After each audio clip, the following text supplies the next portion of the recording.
ಕೆಲಸವನ್ನು ಮುಂದುವರಿಸ್ತಾರ ಅನ್ನುವಂಥದ್ದು. ಮತ್ತೆ ಇನ್ನೊಂದು ಮಾತನ್ನು ಮಾತಾಡ್ತಾರೆ ಇನ್ನೊಂದು ಕಡೆ, ಏನಪ್ಪಾ ಅಂತಂದ್ರ ಇಲ್ಲ ಈ ಮುಖ್ಯಮಂತ್ರಿ ಉಪಮುಖ್ಯಮಂತ್ರಿ ಏನು ಮುಖ್ಯ ಅಲ್ಲದು, ಈಗ ಒಳ್ಳೆ ಕೆಲಸ ಮಾಡ್ತಾ ಇದ್ದಾರ ನಮ್ಮ ಸಿದ್ದರಾಮಯ್ಯನವರು ಅಂತೇಳಿ ಸಿದ್ದರಾಮಯ್ಯನ ಪರವಾದಂತ ಸ್ವಲ್ಪ ಬ್ಯಾಟ್ ಬೀಸಿದ್ ನೋಡಿದಾಗ ಜಾನೆ ಇವರು ಅನ್ನುವಂತ ಮಾತನ್ನ ನಾವು ಮಾಡ್ಲಿಕ್ಕೆ ಆಗೋದಿಲ್ಲ. ಯಾಕಂದ್ರೆ ಇವತ್ತ ಯಾವುದೇ ಆರೋಪ ಮಾಡಿದ್ರು ಇವರಿಗೆ ಮತ್ತು ಜಿಗೀಶ್ ಅವರಿಗೆ ಸಂಬಂಧ ಜೋಡಿಸುವಂತ ಒಂದು ಪರಂಪರೆ ನಮ್ಮಲ್ಲಿ ಬೆಳೆದ್ ಬಿಟ್ಟದ.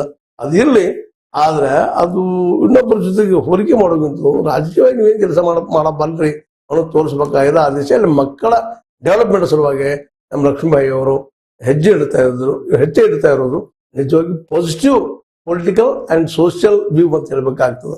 ಯಾಕಂದ್ರೆ ಸುಮ್ಮನೆ ವಿರೋಧಿಗಳು ಹಂಗೆ ಮಾತಾಡಿದ್ರು, ಈ ರೀತಿ ಮಾತಾಡಿದ್ರು, ಅದಕ್ಕೆಲ್ಲ ಉತ್ತರ ಕೊಡೋಕ್ಕಿಂತಲೂ ಈ ಮಕ್ಕಳ ಸೇವೆಯಲ್ಲೇ ಮತ್ತು ಶಿಕ್ಷಣದ ಉನ್ನತೀಕರಣಕ್ಕಾಗಿ, ಅದರಲ್ಲೂ ಬಾಲ್ಯಾವಸ್ಥೆ ಮಕ್ಕಳಿಗೆ, ಹೆಣ್ಮಕ್ಳಿಗೆ, ಕೆಲವೊಂದಿಷ್ಟು ಬಾಣಂತಿಗಳಿಗೆ ಅಥವಾ ಇನ್ನೂರದವ್ರಿಗೆ ಹೆಲ್ಪ್ ಮಾಡುವಂತ ಕೆಲಸ ನಮ್ಮ ರಾಜ್ಯ ಸರ್ಕಾರ ಮಾಡ್ತಾ ಇದೆ. ಇಲ್ಲಪ್ಪ ಹೆಲ್ಪ್ ಆಗಿಲ್ಲ ಜನಕ್ಕೆ ಅಂತೇಳಿ ಆ ಒಂದು ಕೆಲಸಗಳ ಕಡೆ ಲಕ್ಷ್ಯ ಕೊಟ್ಟು ಕೆಲಸ ಮಾಡಿದ್ರೆ ಇನ್ನೂ ಇವರು ಔನ್ನತ್ಯಕ್ಕೆ ಇರುವಂತ ಎಲ್ಲಾ ಸಾಧ್ಯತೆಗಳಿದೆ.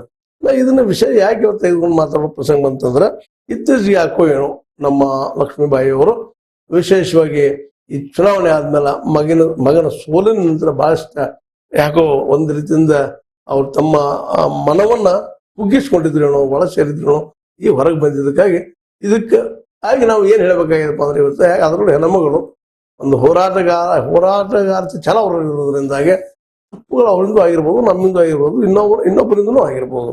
ಆ ತಪ್ಪುಗಳನ್ನ ಟೀಕೆ ಮಾಡೋದಕ್ಕಿಂತಲೂ ಒಂದಿಷ್ಟು ಏನೋ ಪಾಸಿಟಿವ್ ಆಗಿ ಮಾಡ್ತಾ ಇದ್ದಾರ. ವಿಶೇಷವಾಗಿ ಮಕ್ಕಳ ಏಳಿಗೆಯತ್ತ ಒಂದು ತಮ್ಮ ದೃಷ್ಟಿ ಹರಿಸಿದ್ ನೋಡಿದಾಗ ರಾಜಕೀಯ ಮಾಡುವ ಒಂದು ಜೊತೆಗೆ ಈ ಒಂದು ಸೋಷಿಯಲ್ ವರ್ಕರ್ ಮಾಡುವಂಥದ್ದು ಸಹಿತ ನಾವು ಮಾಡಬಲ್ಲಿನ ತೋರಿಸೋ ಪ್ರಯತ್ನ ಮಾಡ್ತಾ ಇದ್ದಾರೆ.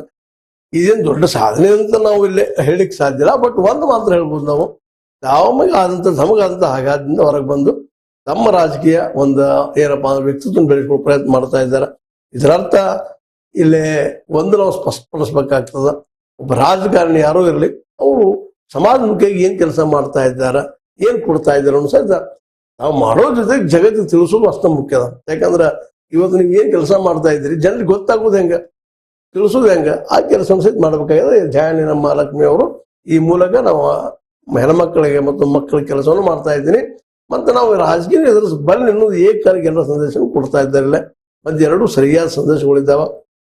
ಯಾಕಂದ್ರೆ ನೇರವಾಗಿ ಇಲ್ಲೇ ರಮೇಶ್ ಜಾರಕಿಹೊಳಿ ಅವ್ರ ಮೇಲೆ ಒಂದು ದಾಳಿ ಮಾಡಿದ್ರಿಂದಾಗೆ ಮತ್ತೆ ಅಲ್ಲೇ ಪ್ರಶ್ನೆನೂ ಮಾಡ್ತಾ ಇದ್ದಾರೆ ಅವ್ರಿಗೆ, ನಾವು 1 ಲಕ್ಷ ರೂಪಾಯಿ ತೆಗೆದುಕೊಂಡಿದ್ವಿ ಏನ್ರಿ ಅನ್ನಂಗ ಅವ್ರು ಇಲ್ಲ ಅಂತ ಹೇಳ್ತಾರೆ. ಆ ಮಾತಾರೆ ಆದ್ರೆ ಇಲ್ಲಿ ಉತ್ತರ ಕೊಟ್ಟಿದ್ದಾರೆ ಅವ್ರಿಗೆ. ಯಾಕಂತಂದ್ರ ಕೆಲವೊಮ್ಮೆ ಅನಿವಾರ್ಯ ಆಗ್ತದೆ ಉತ್ತರ ಕೊಡೋದು. ನಮ್ಮ ಎದುರೊಳಗೆ ನಾವು ಹಂಗೆ ಮೌನ ಆಗಿಬಿಟ್ರೆ ನಾವು ತೆಗೆದುಕೊಂಡಿದೀವಿ ಅನ್ನೋದು ಒಪ್ಕೊಂಡಂಗ ಆಗ್ತದೆ ಅಂತ ಮಾತು ಒಪ್ಪಬಹುದಾದ್ರೂ ಸಹಿತ ಇದೊಂದು ಮತ್ತೆ ಸಂಘರ್ಷದ ಹಾದಿಗೆ ಹೋಗ್ಬಹುದೇನೋ ಅನ್ನೋಂಥ ಆತಂಕನು ವಿಶೇಷವಾಗಿ ಈ ಬೆಳಗಾವಿ ರಾಜ್ಯದಲ್ಲಿ ಕಂಡು ಬರ್ತಾ ಇದೆ.